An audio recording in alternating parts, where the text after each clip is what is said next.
Hola, yo soy Horacio Pérez y esto es Investigando la Investigación, un podcast donde investigamos cómo investigan los investigadores, tanto en la academia, industria e independientes. Todo ello mediante entrevistas y debates abiertos, técnicas y estrategias para mejorar todas las partes del proceso investigador y, no menos importante, opiniones abiertas que espero llamen tu curiosidad y te hagan también reflexionar.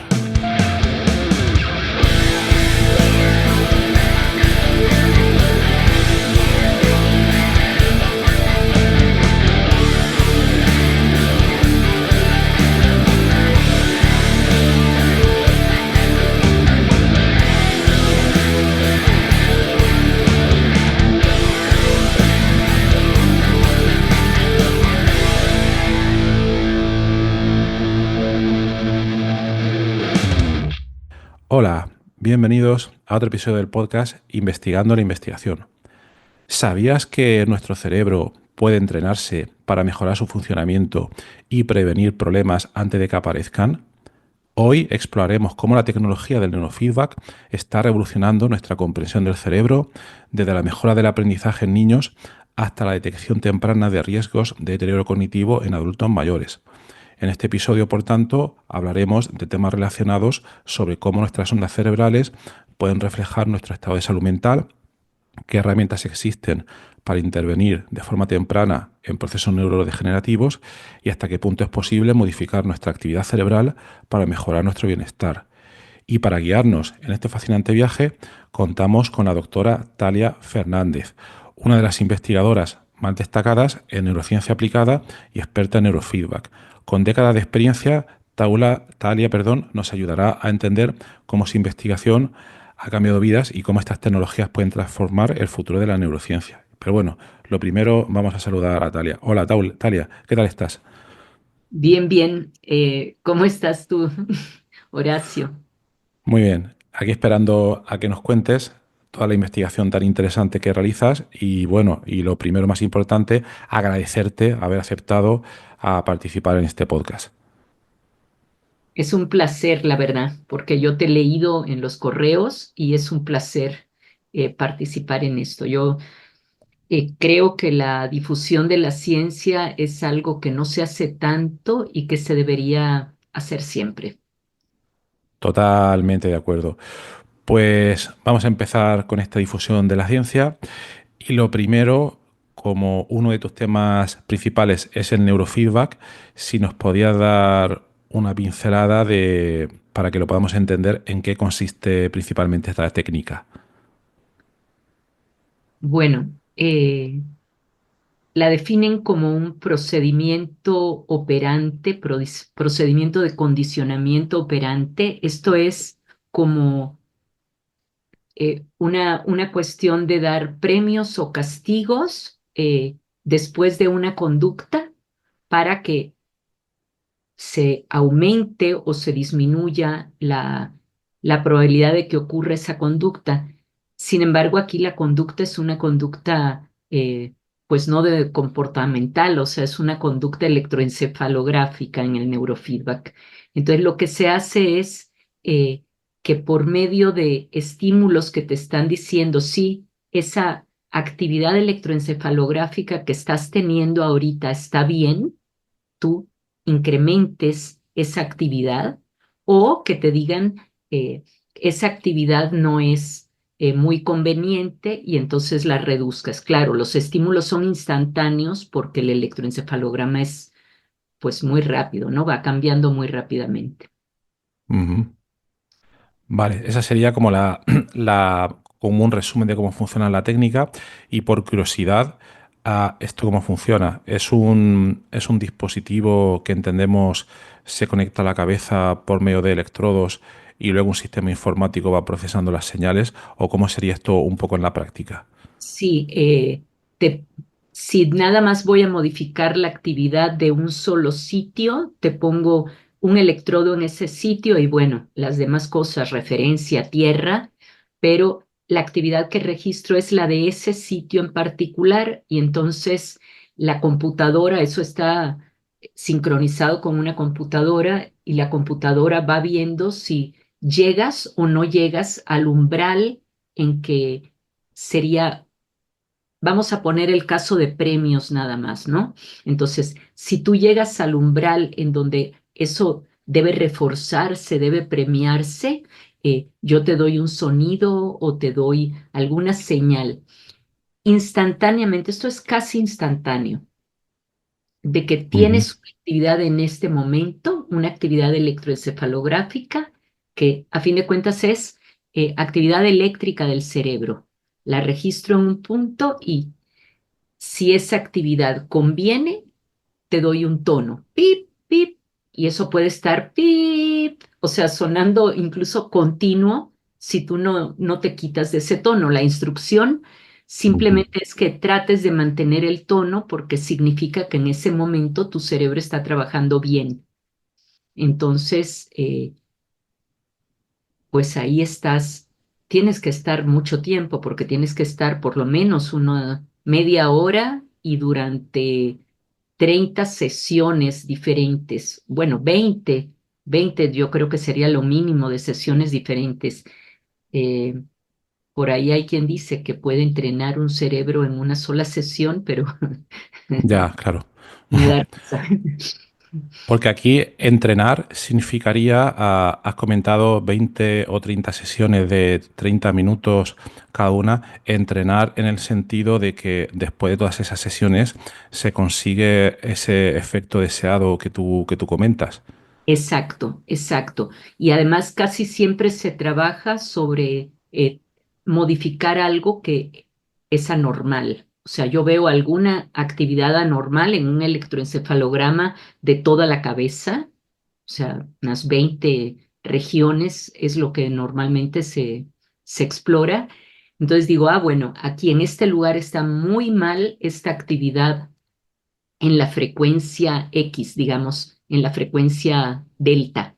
Entonces digo, voy a reducir delta y después nada más te lo conecto en ese punto, puede ser, o también lo puedo conectar en toda la cabeza, pero hasta ahora yo nada más lo he conectado, bueno, no, he hecho otras cosas, pero no las he publicado.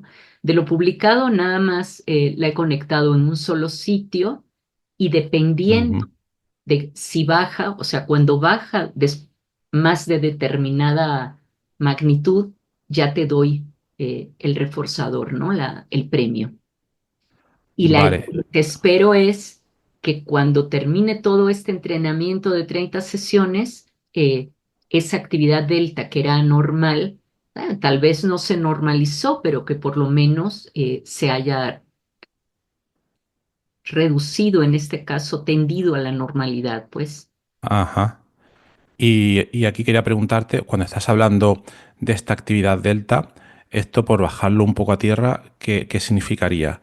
Entiendo un poco por lo que comentas que el cerebro, en su modo de operación, no sé si es que al funcionar, esa actividad eléctrica se descompone en varios estados, no sé si son los estados alfa, beta, gamma, delta, todo este tipo de cosas, y que a veces cuando hay, digamos, problemas, uno de estos estados está en mayor proporción que lo que le correspondería, o cómo es esto. Exacto, exacto.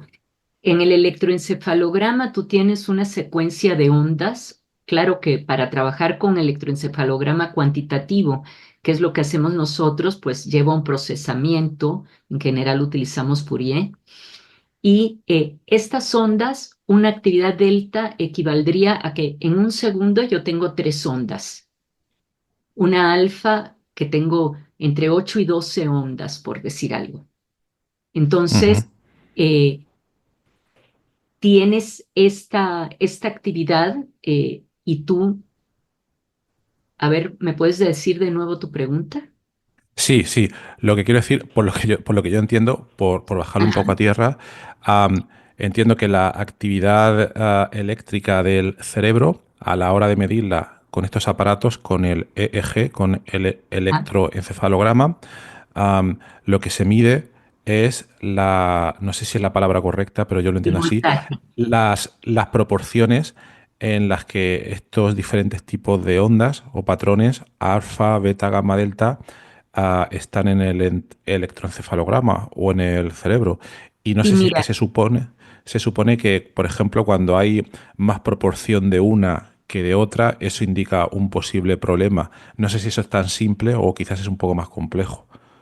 Bueno, es así casi tan simple, digamos, Ah, porque sí tienes que tener una proporción adecuada y de hecho por eso utilizamos bases de datos normativas, porque esa proporción, como le llamas tú, se va modificando con la edad. Entonces, claro, por ejemplo, otra cosa que modifica mucho el electroencefalograma son los distintos estados de sueño, vigilia. Entonces, no, claro. si ya yo te digo que yo estoy registrando en vigilia, pues estoy registrando en vigilia y lo voy a comparar con Ujú. las normas de vigilia. Entonces, pero sí hay que trabajar con normas para que uno pueda hablar de anormalidad. O sea, hay un exceso o hay un déficit y yo ese exceso o ese déficit los voy a tratar de normalizar. Ajá.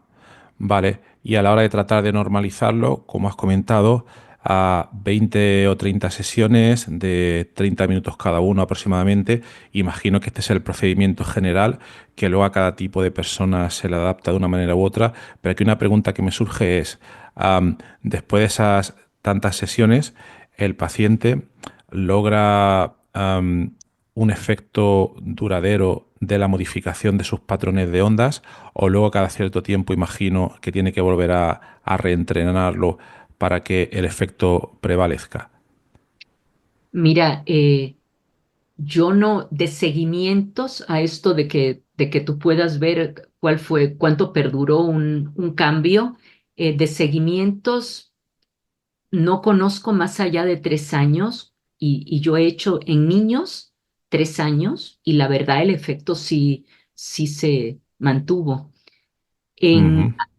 en niños eran niños con trastorno de aprendizaje porque yo estaba tratando de atacar esa patología, ¿no? El trastorno de aprendizaje y los niños que aparte de trastorno de aprendizaje tenían una normalidad en el electroencefalograma, les modificaba la normalidad para que se les redujeran los signos y síntomas del trastorno de aprendizaje. Y bueno, todo eso ocurría y hasta 3 años después, como que tú con el neurofeedback metías un disparador de mejora, porque eso Ajá. seguía mejorando continuamente, como a veces es como que quitaste el atorón que tenía el niño en ese momento para no poder aprender, quitaste el seguro y ya el niño se Ujú. perdió.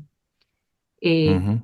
yo creo que eso puede ser porque con el neurofeedback, aunque tú estés basándote solo en un lugar de la cabeza, tú estás haciendo una modificación del sistema completo y no solo en la frecuencia en la que estás modificando. Yo puedo nada más modificar por mi neurofeedback teta, que es otras frecuencias, y, Ujú. y que a mí se me mueva no solo en esa región, sino en más regiones y además en más frecuencias todo el electroencefalograma, como si hubiera una reorganización del electroencefalograma. Ajá. Entonces, por lo que creo que comentamos al principio, no sé si hay otros sistemas de medida del electroencefalograma que utilizan mayor cantidad de electrodos, pero vosotros únicamente utilizáis uno. Entonces, cuando es un sistema con una mayor cantidad de electrodos, ¿qué ventaja aporta respecto al tratamiento si lo que vosotros comentáis con un solo electrodo también es eficiente? Es decir, más electrodos permiten medir de manera más precisa esta proporción de onda que hablamos o tienen alguna otra característica adicional. Yo creo que en personas que tienen un problema, para hacer un aprendizaje, mientras más sencillo se lo pongas, mejor. Y Sí. de hecho, esta era la idea de Sterman. Sterman es como el padre del neurofeedback moderno. Bueno, era porque murió el año Ujú. pasado. Ujú. Y realmente él decía la simplicidad antes que nada. O sea, en Vale. lugar de dar premios muy complejos, dales un tono, dales una luz, dales algo muy, muy sencillo y también modifica pocas cosas. Yo intenté modificar poniendo 19 electrodos, eh, las fuentes de corriente, porque es que cuando tú metes ya toda la red de electrodos de la cabeza, 20 por decir algo, Ujú. eh, ya tú podrías encontrar por otros mecanismos cuál es el origen de esa distribución de voltaje que hay en la superficie de la cabeza y tratar de modificar el lugar de origen. Eh, Mis resultados no fueron exitosos. Debo publicarlo, que no fueron exitosos, la verdad. Vale, Eso vale. se vale, pero mis resultados no tuvieron éxito y mi interpretación de que no hayan tenido éxito es que era un aprendizaje mucho más complejo y que Ajá, ajá. es más fácil es mejor. Cuanto más fácil es mejor, porque estoy Pues, pensando en una cosa. Has empezado, Moni, por lo que he visto en tus publicaciones, am, tratas, los pacientes que tienes son, por las publicaciones que he visto, desde niños con déficits de atención hasta personas mayores, pero lo que estaba pensando al principio es, vale, una persona mayor, se le explica que tiene que estar oyendo un tono o algún tipo de señal con cierta atención y intentar modificar, no sé si se puede decir, su manera de pensar para acoplarse a ese feedback. Pero claro, si esto se lo dices a un niño pequeño que tiene déficit de atención, va a ser más complicado, de hecho, por la casuística particular que tienen. Entonces, ¿es más difícil aplicar esta técnica a niños que a personas mayores o funciona por igual en todos?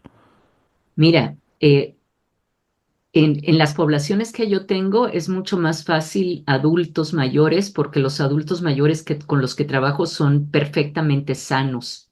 Ellos tienen un predictor de deterioro cognitivo y eso es lo que trato de corregir con el neurofeedback, pero es como un tratamiento preventivo. En los niños ya es un tratamiento de intervención para resolver un problema que tienen y muchas veces ellos no tienen déficit de atención, tienen trastorno de aprendizaje y el trastorno de aprendizaje muchas veces está asociado a menor coeficiente intelectual. Entonces, eso lleva menor velocidad de procesamiento, o sea, no es tan... eh, y son niños tímidos, muchos de ellos, entonces no... eh, eso hace que sea mucho más complicado con ellos que Ya, porque no se comunican tan bien con uno como los adultos mayores. Los adultos mayores te dicen qué tengo que hacer así directamente, ¿no? vale, claro, claro, Y los niños son más tímidos, no se comunican bien. Entonces, después salen comunicándose de más, pero cuando llegan no claro, se muy bien. Y claro. te decía de la duración, en adultos mayores hemos visto más que duración, potenciación incluso de los efectos un año Ujú. después, pero en los niños hasta 3 años después. Ajá, vaya, interesante. Y bueno, otra pregunta que me surge es, am, estás comentando de los niños con trastorno de aprendizaje que puede estar relacionado con el coeficiente intelectual. Am, claro, mi duda es, la primera, el neurofeedback valdría para todos los niños que tengan trastorno de aprendizaje. Imagino que no, porque ese espectro de trastornos puede ser muy amplio y puede tener muy diferentes causas. Luego, por otra parte, un trastorno de aprendizaje, las causas que puede tener, no sé si son genéticas, bioquímicas, etcétera. Y mi pregunta sería si en los casos en que funciona el neurofeedback es porque de alguna manera está afectando a algo más profundo, a la bioquímica de esos niños, que es lo que está causando el problema. No sé si esto se ha investigado o si hay cierta relación. Mira, en la primera parte tienes toda la razón, las fuentes de tener el trastorno de aprendizaje pueden ser múltiples, entonces no nos importa tanto la fuente, pero sí nos Vale, claro. importa que haya, por ejemplo, un exceso de actividad teta o un déficit de actividad alfa para tomar medidas. Si el electroencefalograma es normal, no intervenimos. Entonces, por eso no Vale, los niños. Nada más, en nuestro caso, que no siempre se hace así, quienes intervenimos son niños que tienen alguna anormalidad y vamos sobre esa normalidad. ujú, Eh, en los adultos, en el caso de los adultos mayores, lo mismo, es en teta, en donde el predictor es un predictor de exceso de teta y entonces vamos a reducirles el exceso de teta. No, trabajamos sobre anormalidad, definitivamente. vale, vale, vale. Entonces, esto quiere decir que, bueno, has comentado niños con trastorno de Esto, aprendizaje, pero podría valer, por ejemplo, también para niños autistas, si presentan este patrón de anormalidad en las ondas cerebrales. pues, mira, para niños autistas es diferente porque yo nunca he trabajado con niños autistas, pero he revisado la literatura y en general lo que aplican es una reducción de algo que se llama ritmo sensorimotor.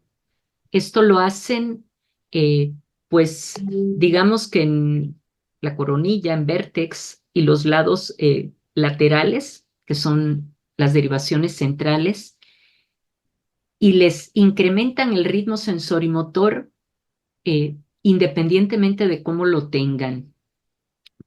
Esto Ajá, lo hacen porque estos niños se sabe que tienen problemas sensorimotores que son característicos del autismo. Entonces, a todos les hacen esto.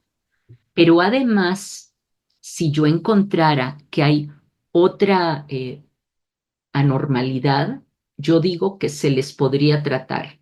De lo que he visto publicado, no es tan así porque la otra normalidad que caracteriza a esa población, aunque no lo tengan todos, es que hay como más conectividad entre regiones de la normal. ujú, Entonces, lo que hacen es, sobre todo en la banda de frecuencias alfa, lo que hacen es reducirla, o sea, como hay hiperconectividad, tratan de bajarla, pero siempre lo que aplican es ritmo sensorial ajá, incrementado y lo otro nada más si el niño tiene la hiperconectividad, si no, no le hacen nada. Yo si además viera que el niño tiene otra normalidad, también pensaría en atacarla, pero eso tienen que ser más sesiones, o sea, tú no puedes tratar de modificar claro, todo en una sesión claro, claro. y, y es Y costoso. sí, sí. Claro, claro, imagino. Y otra pregunta, no sé si se puede utilizar, por lo que estamos comentando, cuando hacéis un análisis de las ondas cerebrales mediante el LG, y detectáis estos patrones anómalos, no sé si esta técnica o tecnología se puede aplicar en la clínica como, por ejemplo, cuando a alguien se le hace una analítica en la sangre y sale el colesterol 400, pues parece que seguro que hay un problema, ¿no? Entonces, no sé si de manera rutinaria a gente a personas que tengan algunos problemas de algún tipo, no sé cómo nombrarlo ahora mismo, problemas, no sería problemas mentales la palabra adecuada, pero que venir un paciente con este tipo de sintomatologías y igual que le toman la sangre, medirle el electroencefalograma, se podría utilizar como una especie de test o de biomarcador para detectar posibles problemas. ¿Esto se hace?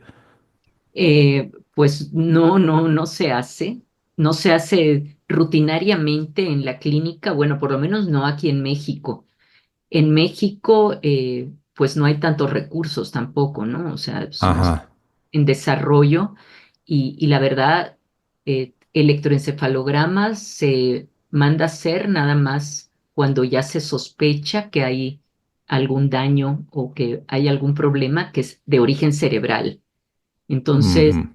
eh, posiblemente sí, en caso de un trastorno de aprendizaje, eh, no lo sé, a lo mejor lo mandan. En déficit de atención casi siempre lo mandan, pero en trastorno de aprendizaje no creo que Vale, sea tan frecuente.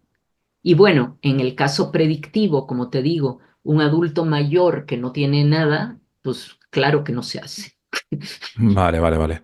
Porque quiere esto por curiosidad, porque no tengo ni la menor idea. ¿Quiere esto decir que la tecnología o la infraestructura o el aparataje necesario para realizar este tipo de medidas es un aparataje muy, muy caro y costoso también? Eh, Realmente se ha abaratado mucho para hacer un registro de electroencefalogramas. El costo es mucho menor que hace muchos años, Sí, relativamente.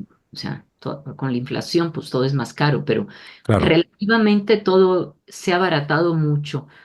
Pero, eh, pues de todas maneras, no lo hay en todos los lugares. Yo te digo, por ejemplo, aquí donde yo vivo, en Querétaro, es una ciudad, Ujú. un estado, pues a lo mejor en las ciudades podría haber varios electroencefalógrafos, pero si tú ya te vas un poco más adentro al campo, seguro que no hay nada. Ujú. Vale, vale. Y aquí me surge otra pregunta.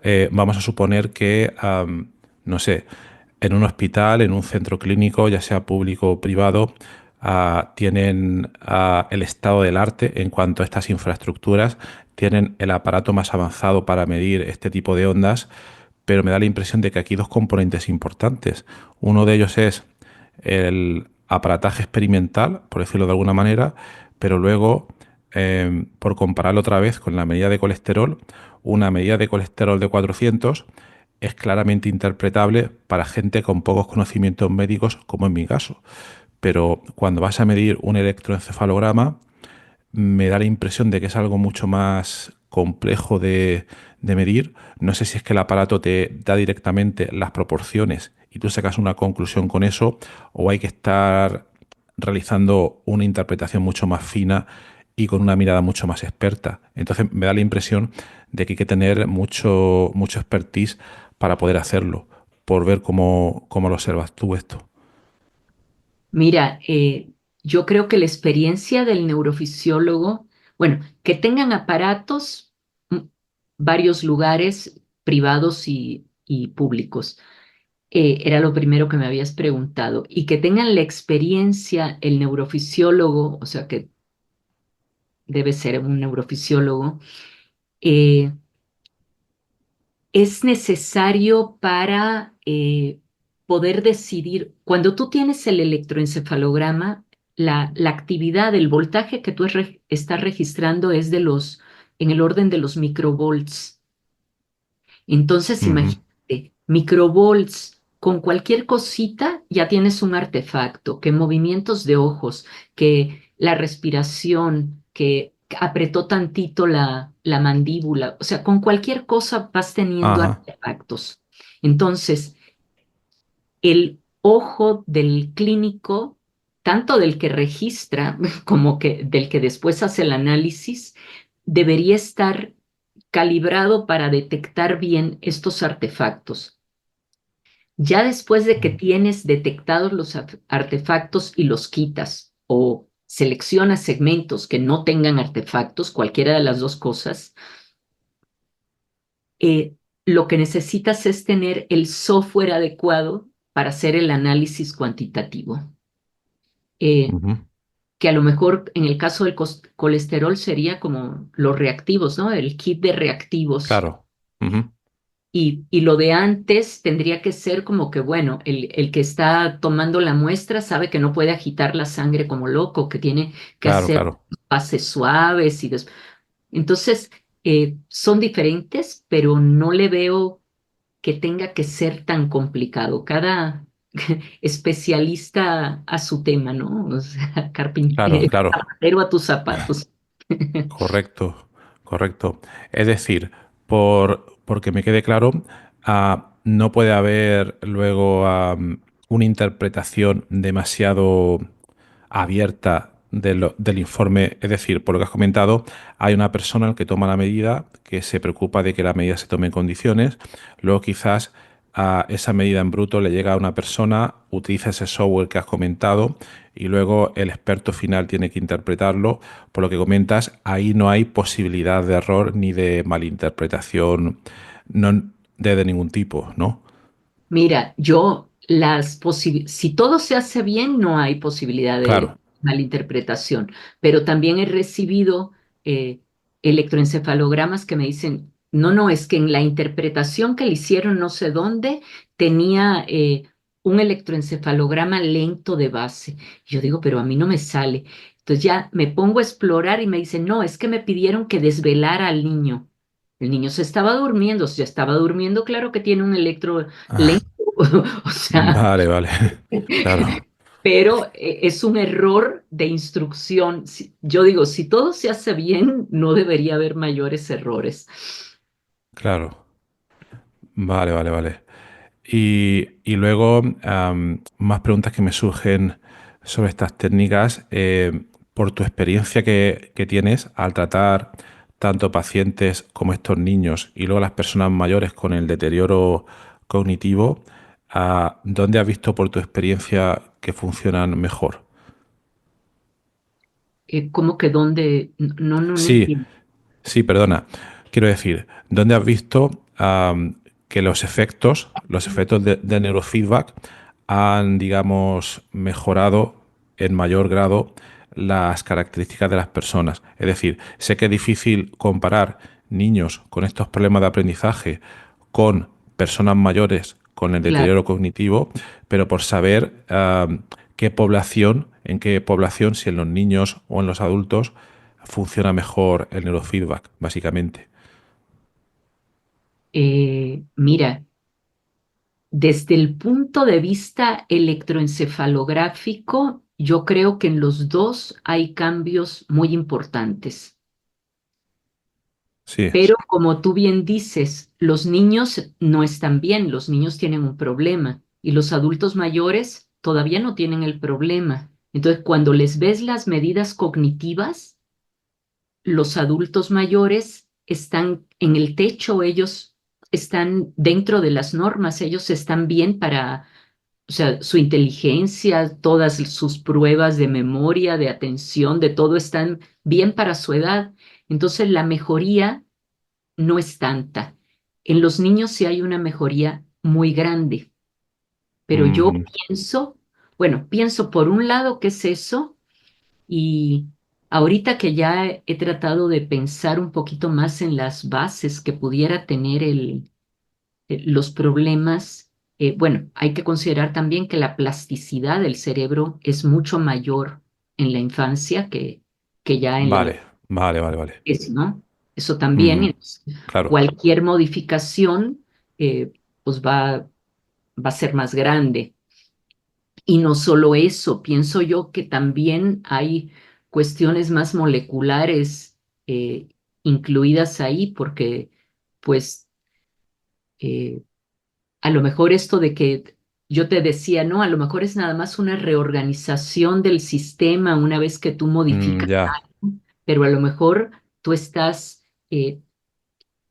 haciendo algo que desata algún proceso de mielinización, por decir algo, o algún ujú, proceso que después, porque a mí sí me llama la atención que tú lo das durante un tiempo que llevará 10 semanas y mides 3 años después y eso se potenció. Entonces, ajá, si ya yo no hice nada, eh, eso siempre me ha dado mucha curiosidad, pero si tú modificaste algo como lo que estoy diciendo, ujú. ¿sí? Eh, habría una lógica detrás de que perduren esos cambios. Claro, claro. Entonces me pregunto, am, imagino, no sé si habrán estudios, a lo mejor es complicado, que midan, no sé si al mismo tiempo aplican el neurofeedback y al mismo tiempo van midiendo durante, no sé, a lo largo de 20 sesiones, 30 sesiones, este tipo de procesos más moleculares que tú estás comentando, como la mielinización o otras características más fisiológicas. No sé si esto se suele hacer o imagino que es complicado.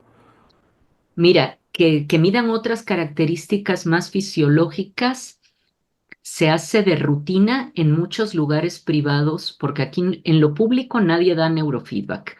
En lo Ah, privado es vaya. lo único se da y se hace, por ejemplo, con el déficit de atención. A los niños con déficit de atención aparte de modificarles el electroencefalograma, les toman otras medidas como variabilidad de la frecuencia cardíaca o sudoración o Mm, simplemente actividad muscular, porque ves que muchos de ellos tienen hiperquinesis, entonces actividad muscular para también controlar la actividad muscular. Se hace todo o sea, es como vale, multifactorial el cambio que se hace en estos niños, entonces sí se les mide. vale. A los de trastorno de aprendizaje que yo sepa, ¿no?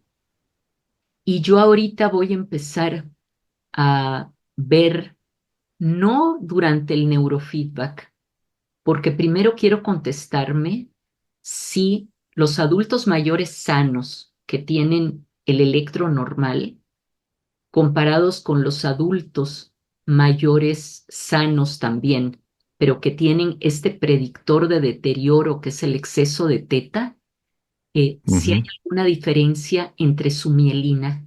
Y por eso me salió la Ajá, cuestión de la mielina, porque vale, no es tampoco tan fácil hacerlo durante el tratamiento, porque lo tendría que hacer en un resonador, en un aparato de resonancia magnética. ah, vale, Y, y pues aparte de que, bueno, sí tenemos un resonador en el que podemos hacer electro, pero no es así como para 20 sesiones, 30 sesiones. claro, Es muy claro, caro, claro, la verdad claro. es muy caro. Es muy caro. Ajá. Ah, pero es muy Pero interesante. pues sí se podría, lo que la mayor parte también de las personas en México que hacen neurofeedback, bueno, excepto yo, todas las personas en México que hacen Mm, neurofeedback lo hacen en el sector privado y prácticamente no hay, creo que hay un único artículo de revisión de otra investigadora de psicología. Fuera de eso, no hay nadie más que haya hecho investigación en México sobre neurofeedback y la haya publicado. ujú. A lo mejor la han hecho, pero si no la publican es como si no existiera. Claro, claro. Ujú. Totalmente. Y también preguntarte, bueno, yo por curiosidad, porque soy muy Ajá. curioso, hace muchos años, ahora 20 años, leí un libro que entiendo que es de neurofeedback, un libro que creo que se llamaba The High Performance Mind, la mente de alto rendimiento de Anna Weiss. Mm. No sé, que me da la impresión de que es alguien que en los años 70 empezaba a hacer este tipo de cosas. Entonces recuerdo el libro, que ya no sé dónde lo tengo, era muy como que muy rudimentario, claro, porque era de los años 70, de cuando imagino que se empezaban a hacer este tipo de cosas. Entonces quería preguntarte, no sé, desde los años 70 hasta ahora, o quizás en los últimos, en este campo, si han habido grandes avances en estos últimos 10 años, por ejemplo, no sé, a nivel de precisión de las medidas de LLG o a nivel de interpretación de datos, no sé, ¿hay algo totalmente novedoso ahí o se ha estancado el campo a nivel de resultados nuevos? Mira, se le está dando mucha importancia, y yo creo que la tiene, a la conectividad, cosa que antes no Ajá. había. Tú antes más bien en el electroencefalograma lo que te interesaban eran las medidas de regiones aisladas, pero el cerebro no funciona así, el cerebro funciona por redes neuronales. Entonces, Mm, esta importancia que se le está dando a la conectividad, yo creo que puede llevar a muchas respuestas de cosas que no sabemos ahora. Incluso, te digo, yo lo intenté con conectividad, tratar de dar neurofeedback. Puede haber algún error en lo que hice, pero no tuve buenos resultados. Eh, eso la verdad yo tengo que revisarlo ujú, para ver qué puede haber llevado a que eso no esté, no haya sido con buenos ujú, resultados, porque eran adultos mayores iguales que los otros y no funcionó. Pero algo que me resulta interesante también de lo que hablabas era de este high performance, ¿no? ajá. Eh, Hay neurofeedback para tratar problemas médicos, que es el neurofeedback que yo hago y el ya sea para como prevenir o atacar un problema médico. Y hay otro neurofeedback que es del high performance. Se lo dan a deportistas para mejorar el rendimiento Sí, o a personas en las empresas también para que yo no estoy tan de acuerdo con eso. no. No estoy tan de acuerdo con eso y el problema es que creo que hay que hacer, porque los de high performance, una de las cosas, sobre todo cuando quieren modificar cuestiones de atención, eh, lo que utilizan es incrementar la actividad teta de Ujú. la región frontal de la línea media. Y eso lo hacen Mm, eso lo hacen pensando en que, bueno, su motivo de hacerlo es porque se sabe que en ese lugar, cuando tú estás haciendo una tarea mental que requiere mucha atención, se eleva la actividad. vale. Nosotros trabajamos más con el electroencefalograma clínico, que no es durante tareas, sino en reposo. Pero la pregunta que Ajá. yo digo que habría que contestar antes de seguir poniéndole electrodos a la gente y haciéndole cosas en la cabeza es ¿a qué se parece más el estado de neurofeedback? ¿Al reposo o a un estado atentivo? Porque te das Ujú. cuenta que nos estamos basando en cuestiones casi de manera dogmática, como si fuera un acto de fe. Yo creo Ujú. que el bueno, el que es mi, como digo yo, mi racional, mi rational, el bueno es el reposo y otros dicen, no, el bueno es el durante tareas, pero nadie ha demostrado cuál es el más parecido Claro, claro, claro, claro. Uf, qué al complicado. que ocurre mientras el individuo está haciendo la actividad. Y si, Uf. y si yo le modificara como para aumentar la actividad teta de la línea media a un adulto mayor, pues eso puede ser peligroso, porque hay artículos, de hecho, salió un artículo de Spinelli en 2022 que encuentra una relación entre la mayor cantidad de teta exactamente en ese lugar y la mayor cantidad de betamiloides, que son pues moléculas Parkinson. asociadas con el Alzheimer. Alzheimer. Vaya. Entonces, digo que Vale, vale, vale, vale. primero hay que contestar otras cosas antes de seguirle Claro. diciendo si lo quieren hacer, porque yo sí digo que aumentar teta en FZ puede ser muy peligroso, sobre todo en Ujú. viejos, ¿no? Claro, claro, claro, efectivamente. Uf. Estoy viendo cómo, conforme estás comentando cosas, me doy cuenta de que es mucho más complicado de lo que yo pensaba. O sea, por todos los factores que hay. Porque has comentado una cosa antes que dices que, claro, en el caso anterior se medía, creo que has dicho teta, en una parte determinada del cerebro. O sea, entiendo que tú puedes, cuando haces el neurofeedback, el sistema te dice si lo estás haciendo bien o mal, pero yo al principio me pensaba que mide teta o alfa o beta o gamma o lo que sea a nivel de todo el cerebro. Pero por lo que estás comentando, te puedes enfocar en zonas individuales. Entonces, Exacto. en el caso que comentabas tú al principio, por ejemplo, para los niños y los trastornos de aprendizaje, ¿ahí se mide de manera global o también se hace en algunas zonas específicas? Mira, los trabajos que yo tengo son en zonas específicas y yo tomaba la región en donde la normalidad era mayor, Ujú. pero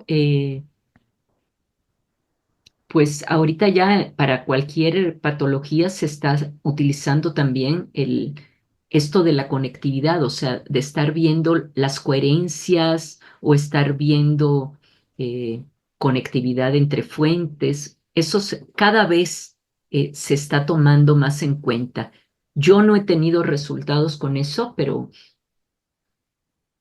pero digo, Ajá. en un futuro podría ser algo Ujú. Aquí la verdad que tengo que reconocer que me pierdo bastante en este concepto de conectividad.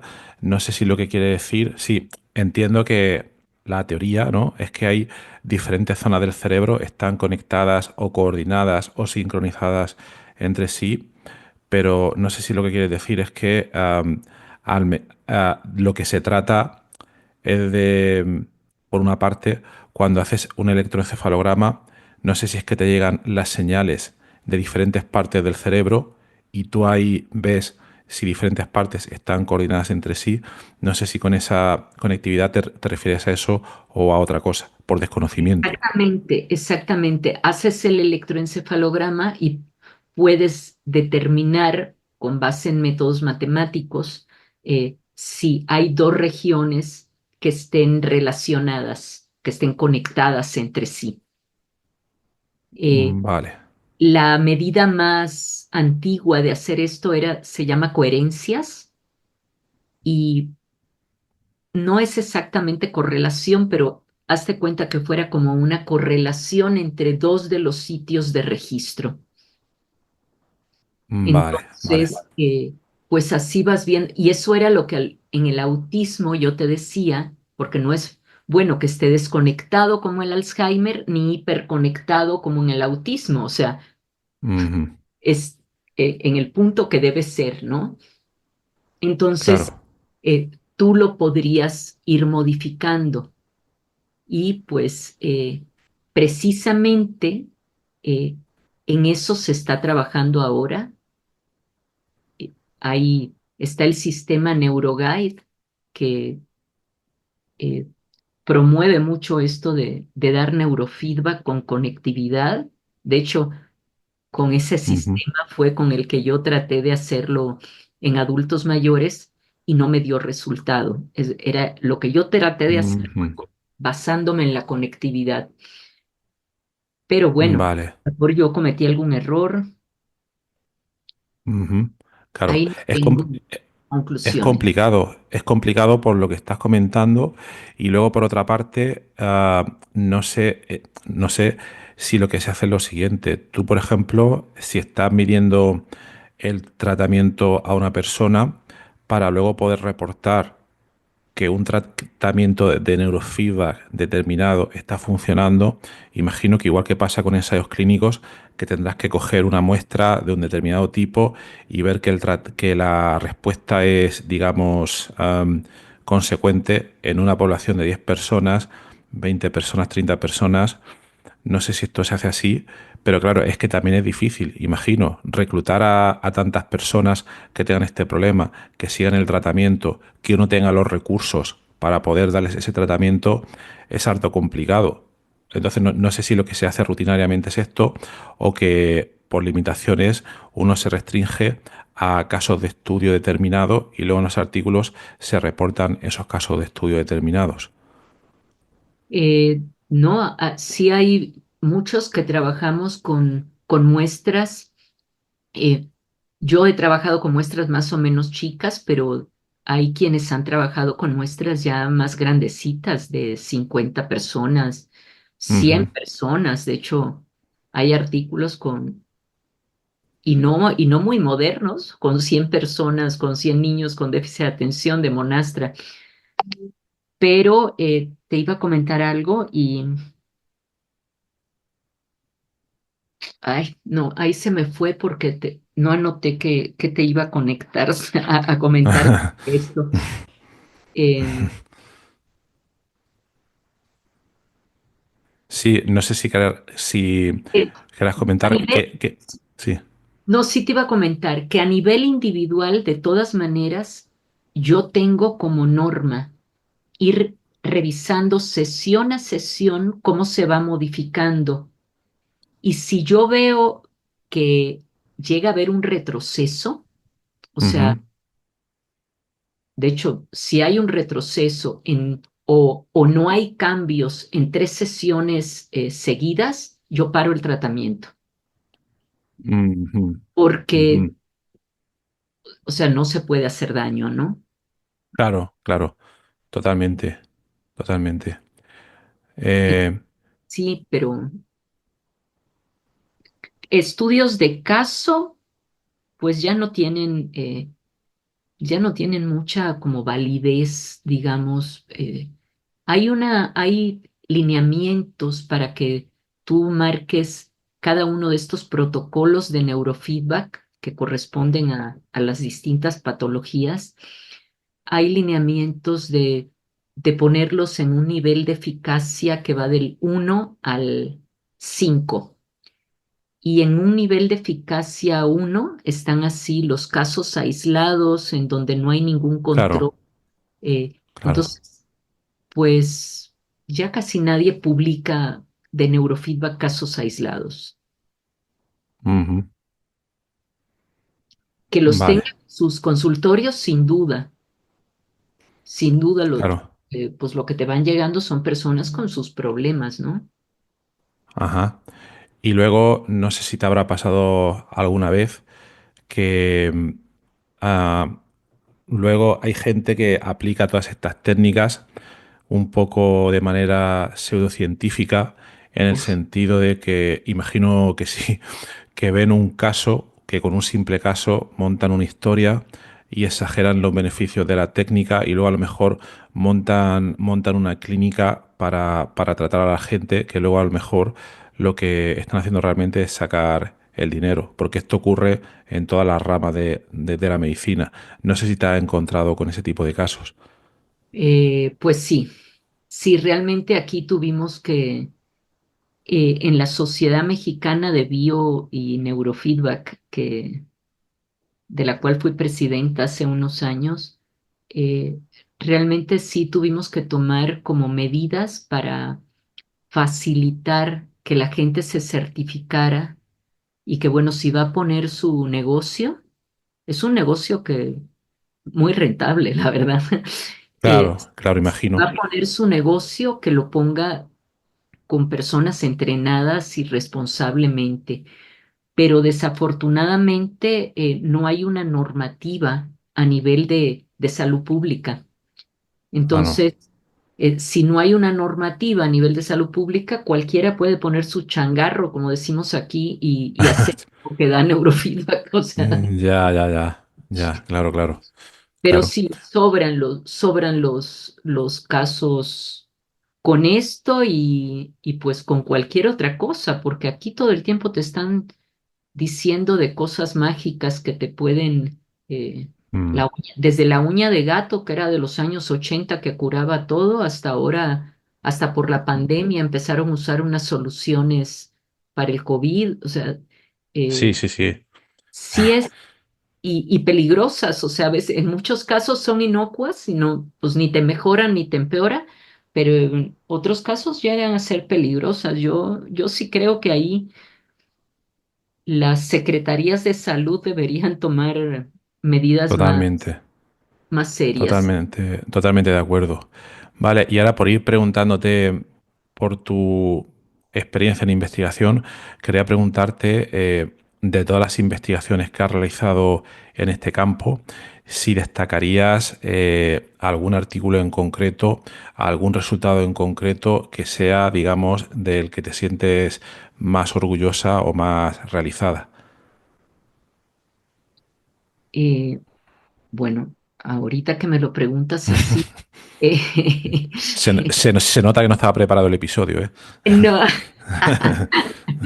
Mira, como hemos estado hablando de neurofeedback, pues me vienen los adultos mayores y me vienen también algún artículo de niños.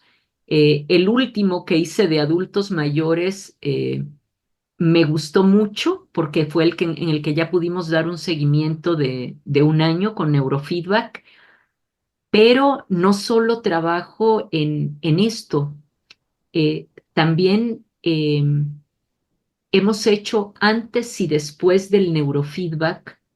eh, Hemos medido otras cosas, Ujú. desde, por ejemplo, potenciales relacionados con eventos. Esto es, registras el electroencefalograma mientras el individuo está haciendo una tarea en el laboratorio. Ajá, vale.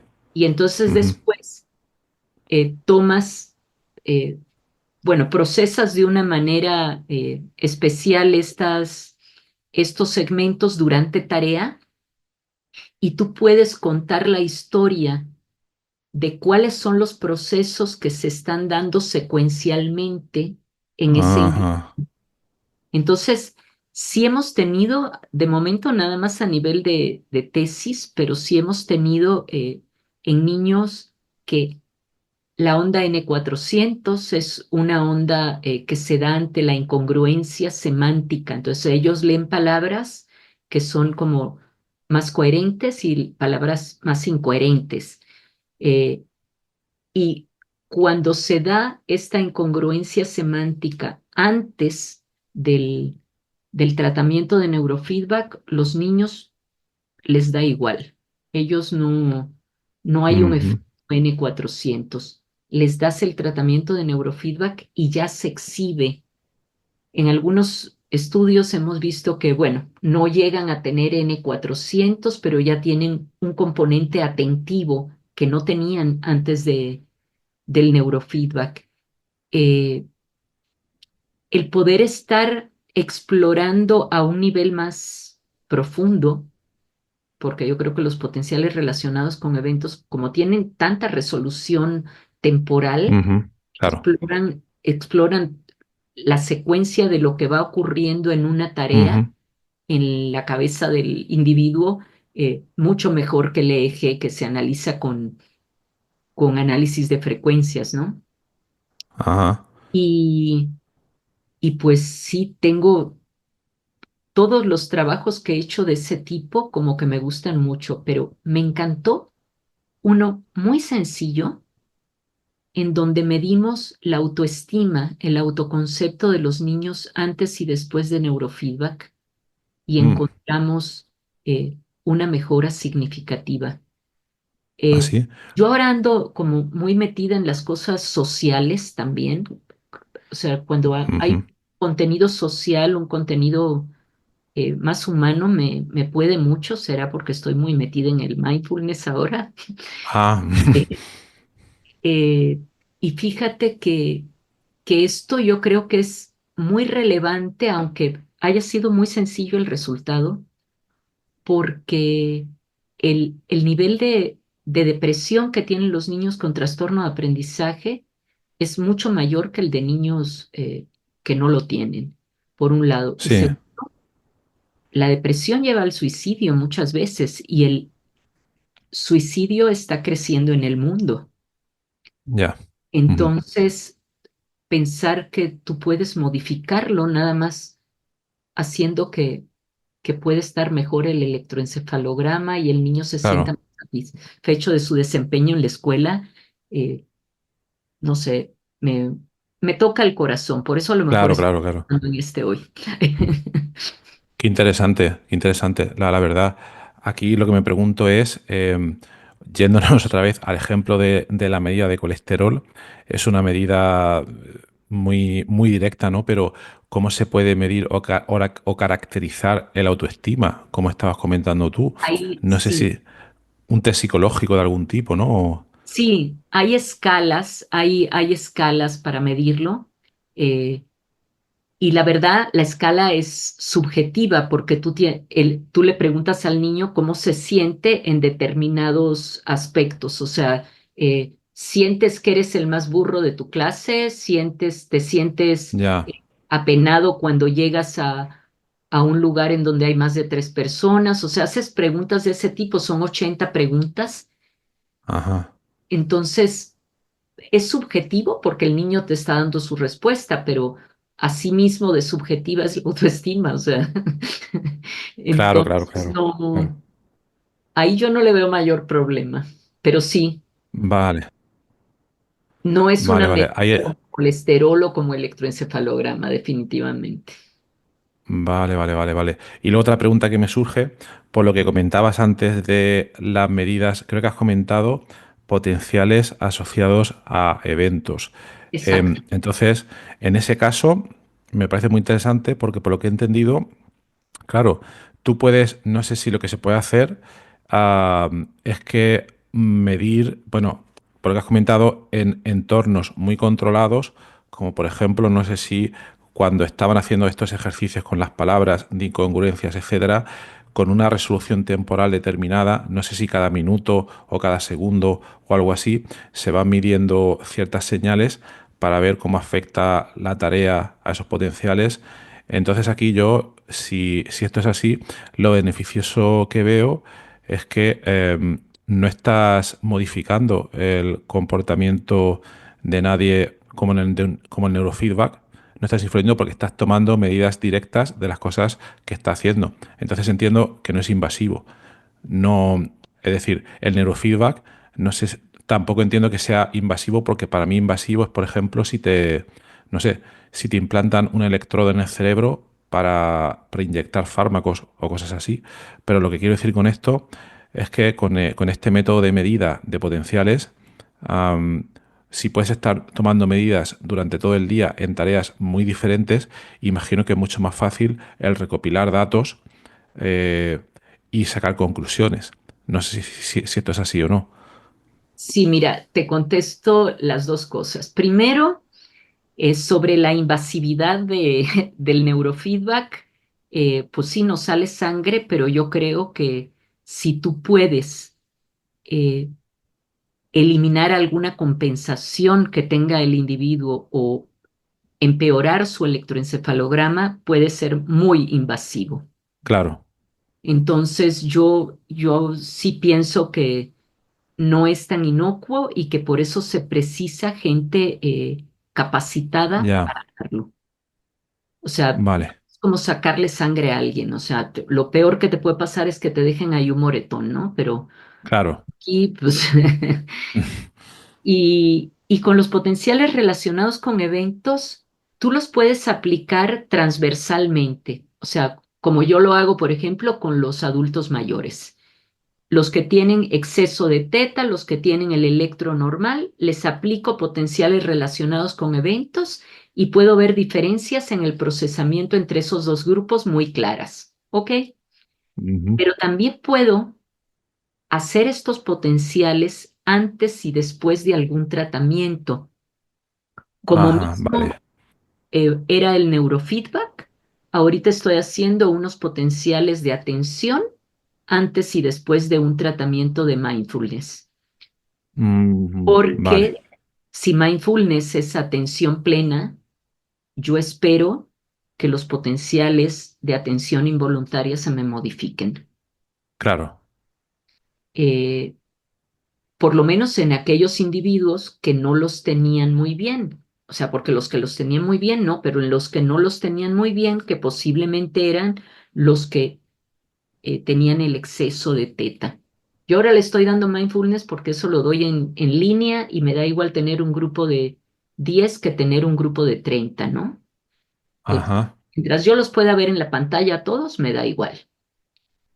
ujú, Y, y realmente no puedo poner límites de nada más los que tienen el exceso de teta porque pienso que todos podemos beneficiarnos de este tipo de programa. ajá. Y ahora que has nombrado el mindfulness, se podría ver el, bueno, el mindfulness yo entiendo que son muchas cosas y que una de ellas es la meditación. Cuando uno realiza meditación, si lo hace de la manera adecuada, también requiere una gran cantidad de sesiones o de práctica, o depende de cómo lo vea cada uno, pero si uno practica, entiendo que al final modifica su electroencefalograma, va entrando en estados de mayor calma, etcétera. Entonces se podría decir que el mindfulness o la meditación, porque creo que la meditación es una parte de mindfulness, es también al mismo tiempo una técnica de neurofeedback. No, yo no es de neurofeedback porque yo no lo modifico directamente el electroencefalograma o la Claro, resonancia, vale, es otra manera de dar neurofeedback, pero claro, eh, puedo obtener, de hecho ya tengo una comparación, ahorita estoy haciendo el seguimiento, y el grupo es muy pequeño. Tengo un grupo de 10 sujetos también con 10 con mindfulness y 10 con neurofeedback y los efectos sobre esta reducción de teta que a mí me importa tanto sin duda son más mayores en el neurofeedback, porque yo ahí estoy Ujú. yendo directo sobre esto, no que en el mindfulness yo aplico reducción de estrés basado en mindfulness porque es un programa que está como muy estructurado y entonces yo tengo que hacer lo mismo o sea, para cada grupo tengo que hacer exactamente lo mismo y dura 8 sesiones. Entreno meditación, mindfulness, escaneo corporal y yoga. Bueno, yoga con atención plena, ¿no? Ujú. Eh, yo creo que bueno, esto es inmediatamente después, que es lo único que tengo evaluado hasta ahorita, es mucho mayor el efecto del neurofeedback. Pero Vale. espero, y esto es una hipótesis mía sin comprobación, que en el seguimiento que estoy haciendo ahora a un año, Ujú. posiblemente quienes se mantuvieron practicando mindfulness durante todo el año puedan alcanzar los niveles del neurofeedback. Ujú. Ya te dije que estoy como muy metida en las cuestiones como eh, de tratar de ayudar a la mayor cantidad de gente posible. Claro. El neurofeedback, si no era en investigación, pues no se le daba este neurofeedback a ningún otro adulto mayor, Mm, porque nadie que esté sano va a hacerse un electroencefalograma a ver si tiene claro. eso de tétano. Claro. No Normalmente. sé. Y el mindfulness se lo das a todo el mundo y además muchísimo menos costo. Claro. Insisto, para países como México en desarrollo, pues esto se podría poner a nivel, no sé, casi de parques como en Australia, ¿no? Que, Ujú. que hubiera maestros que impartiendo mindfulness para toda la población y sería como un cambio en el estilo de vida, lo que tú estarías Claro. promoviendo. A fin de cuentas es bueno, y otra cosa que haces también es dejar la responsabilidad, en caso de que a ti te digan, sí, si tienes el exceso y el riesgo, dejar la responsabilidad en manos del individuo. Porque con Ya. neurofeedback, ahí el técnico le da todo el tratamiento y después las pruebas y vete, ¿no? Pero la responsabilidad fue mía. Con el Ya. mindfulness tú tienes que hacer tu parte, si no, no funciona. Es exactamente. Exactamente. Qué Y interesante. esa parte de darle la responsabilidad de su salud a cada quien, eso me parece muy bien. Cuando uno toma la responsabilidad en sus manos, eh, no solo cambia en ese aspecto, sino que Ah, claro. puede modificar la vida, ¿no? Claro. El hecho de involucrarse por decisión plena, ¿no? Y además que se tiene que adherir a toda la práctica, supone un esfuerzo y una dedicación y una decisión quizá mucho mayor que, no sé si, porque cuando uno va a las sesiones de neurofeedback, no sé si es que simplemente se mete, se pone el aparato, se pone a escuchar el aparato y no sé si implica menos esfuerzo que el esfuerzo de ponerse a meditar o hacer ejercicios de yoga o todo ese tipo de cosas. Claro, efectivamente. Esto implica mucho mayor esfuerzo, pero también puede llegar a mucha mayor cantidad de gente porque no cuesta nada Ya. Y se ha entregar. dado, y se ha dado el caso de algún tratamiento que combine ambas aproximaciones al mismo tiempo, mindfulness y meditación y el neurofeedback. Eh, No lo sé. No sé si existe, pero sería muy interesante si no existiera. eh, yo propondría primero dar el mindfulness y Ya, después, porque tú en el neurofeedback, para tú saber, o sea, tú no tienes conciencia de si tu cerebro ahorita está con una actividad alfa, beta o lo que sea. Tú no tienes ya, conciencia de eso. Pero aunque no tengas la conciencia de eso, eh, podrías tener conciencia si observas todo tu estado de ánimo, tu estado corporal, cómo tú estás. Entonces, para poder hacer esa autoobservación, que es un tanto metacognitiva, ¿no? Porque es como si tú fueras Claro, un observador externo, eh, si ya tienes las herramientas del mindfulness, se facilitaría. Entonces yo daría mindfulness, vaya, vale. diseñándolo ahora aquí en línea, ¿no? Claro, claro, exactamente. Daría primero un tratamiento de mindfulness, a lo mejor no el de las 8 semanas, pero un Ujú, tratamiento de mindfulness seguido de un neurofeedback y a lo mejor hasta los cambios empiezan a ver en menos sesiones que 20 o 30. ujú. Vale, vale, interesante también. Y luego ya por ir viendo un poco más, hemos hablado de los trabajos tuyos, hemos hablado del neurofeedback, de mucho detalle de de la técnica, de los trabajos tuyos que has realizado, que más te han gustado. Ya por ir terminando un poco, ¿cómo es un día a día tuyo en investigación?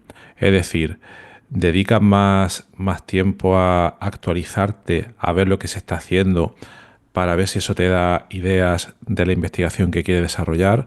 O por otra parte, a lo mejor ya tienes más claro lo que quieres realizar y te dedicas más a desarrollar esos proyectos. En definitiva, ¿cómo sería un día tuyo en investigación? Eh, es muy variado y depende del problema.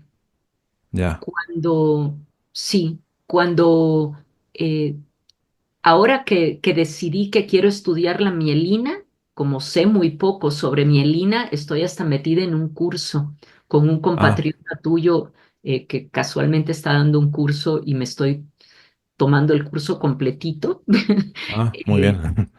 eh, y estoy entonces como muy abocada a esto, pero porque yo reconozco que sabía muy poco del tema Ujú, y no me puedo quedar nada más en mi parte, aunque yo tenga colaboradores que sí son especialistas en mielina. O sea, sí ya. me gusta saber un poquito más allá de lo que sabía, ¿no?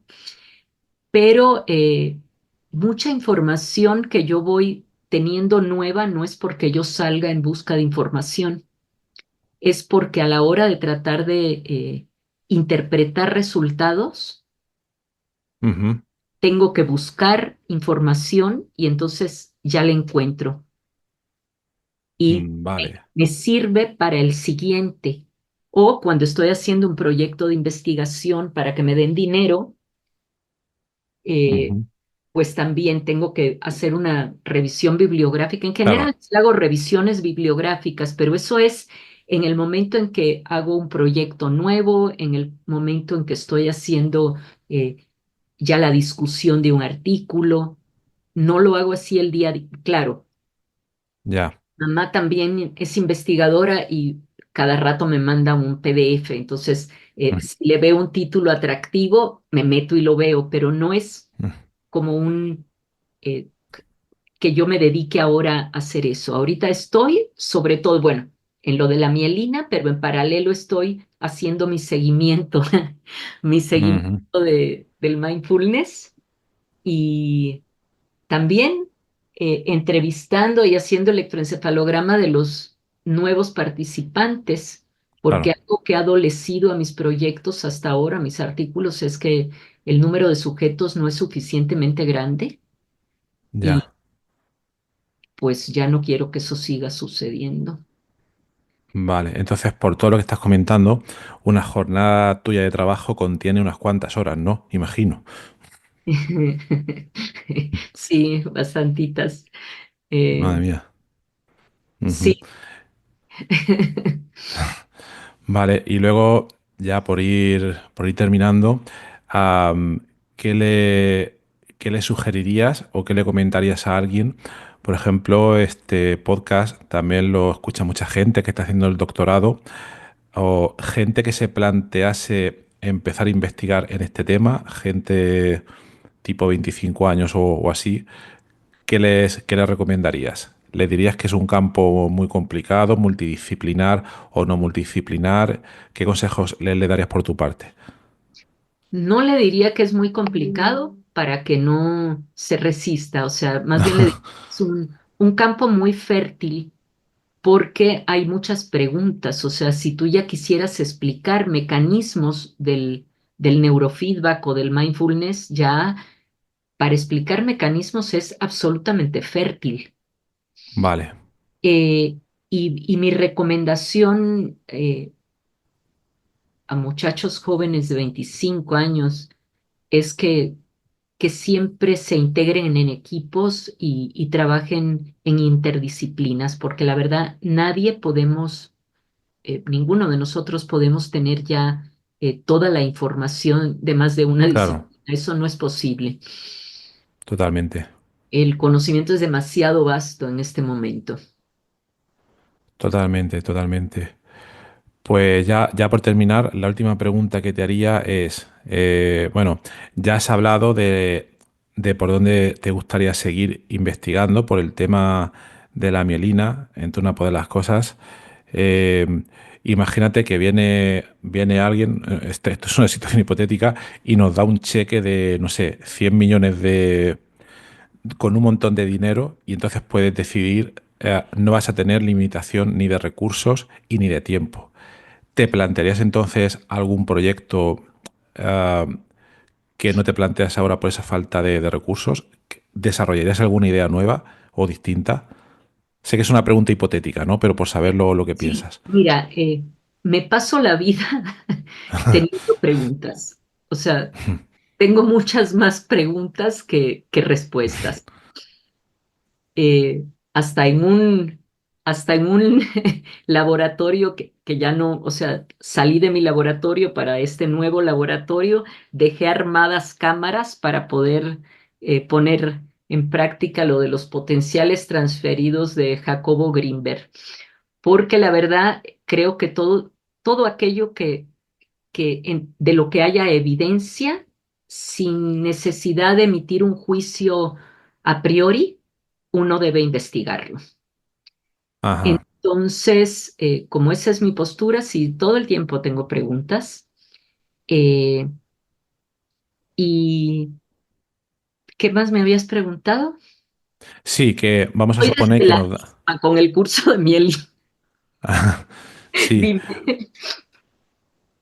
sí, vamos a suponer que nos aparece Ay, los el... 100.000 pesos, los 100 millones de Sí, pesos o quién sabe qué. Eso sería una por maravilla. ejemplo, ¿Sabes sería qué una es lo maravilla. que haría? ¿Qué? Remodelaría el equipo de mi laboratorio.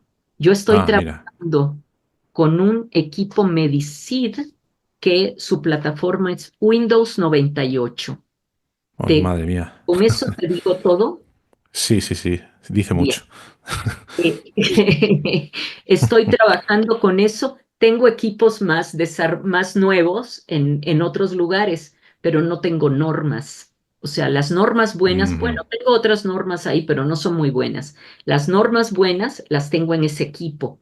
Entonces, pues sí, ya si voy a hacer potenciales relacionados con eventos, me voy al Neuroscan, que tampoco creas que es muy moderno. Mi Neuroscan es de 2012, 2013. O sea, ya tiene Ujú. más de 10 años, pero el que sí me preocupa es el Medicid, porque entonces lo primero que haría es cambiarlo por un sistema que tenga unas buenas normas Ujú. y además, ¿no? La visualización de ese equipo es maravillosa. Ni Sí, ellos mismos replicaron esa visualización que tenía el Medicid 4 nunca más. vaya. Entonces, eh, o sea, me llegan alumnos que ya saben de eje y han registrado en otros equipos y me dicen, ay, así se ve como en los libros. Le digo, sí, por Ah, eso claro. me encanta, por eso me encanta. Pero bueno, sí sé que hay que remodelarlo y ojalá también me escuchen algunos de los hacedores de ese software para que vuelvan a hacer un software moderno para computadora moderna, pero similar. Ojalá, ojalá lo escuchen y lo actualicen porque todo lo que has comentado ha sido súper interesante y además no solo por el hecho de la investigación en sí, sino por el rango de aplicabilidad que tiene y también por la relevancia social y todos estos factores que has comentado. Pues muy bien, Talia. Pues muchísimas gracias por haber compartido tu investigación con nosotros y nada, te deseamos muchos éxitos, aunque no nos toque ese cheque de 100 millones de pesos, pero bueno, por lo menos seguir adelante con esa línea y, y bueno, y ya otro día que nos sigas contando en otro momento las cosas nuevas que van saliendo y todos estos resultados tan interesantes. Entonces nada, muchas gracias por haberte pasado por el podcast y hasta otra ocasión. Y mira, muchas gracias también por haberme invitado y un último mensaje para esos muchachos de 25 años que a lo mejor tampoco consiguen esos cientos de miles de millones de pesos, eh, pero decirles que con muy poco se puede hacer investigación. Correcto, Eh, entonces, que investiguen y se respondan sus preguntas, la verdad. correcto, correcto. Eso también es muy importante. Un Exacto, espíritu anímico también para seguir adelante, que es muy necesario en toda la carrera investigadora. de acuerdo. Muy bien, Talia. Pues muchas gracias y hasta la próxima. Buenas noches, que ya casi te agarran las 12 las campanadas. Las campanadas enseguida están aquí. Ándale, adiós. Gracias. Hasta otra. Adiós. Chao. Chao.